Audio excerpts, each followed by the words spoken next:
1999, I graduated from college and went to teach in a mountainous area, becoming a village school teacher.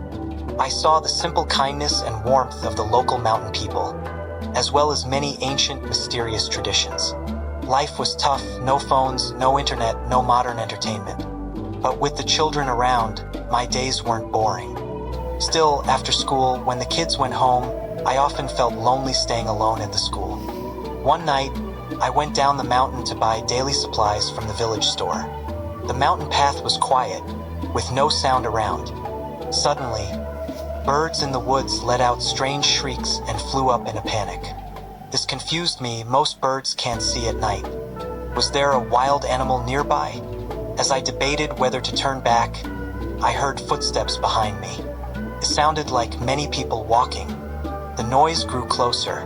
Who would be walking in the mountains this late? But when I turned around, no one was there.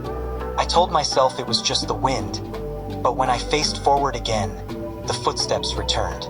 This time, I turned back and saw a shadowy group in the darkness. They walked in a line toward me. As they passed, I realized they wore armor, but their upper bodies were skeletons, not living people. They didn't seem to notice me, marching silently by. My legs went weak, cold sweat dripped down my face, and my heart seemed to stop. The line of soldiers seemed endless. Overwhelmed by the horror, I screamed and covered my head. The moment I screamed, everything fell silent again.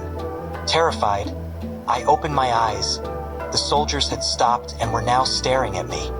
Their pale skeletons faced me, and though their hollow eye sockets had no eyes, I felt them watching.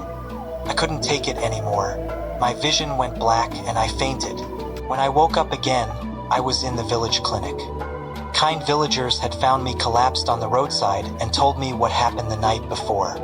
That night, some villagers were hunting when they suddenly saw the army of the dead. According to local tradition, when encountering such strange things, you must kneel and pray for protection. But one villager noticed something odd while praying. A ghost in the army dressed in modern clothes. When they looked closer, they realized it was me. I was walking with the army of the dead, passing by them. They knew if they didn't act, I'd be lost forever, following the army to the underworld. The villagers were grateful I taught their children and couldn't bear to see me die. So they loaded their homemade hunting guns with gunpowder and fired into the air.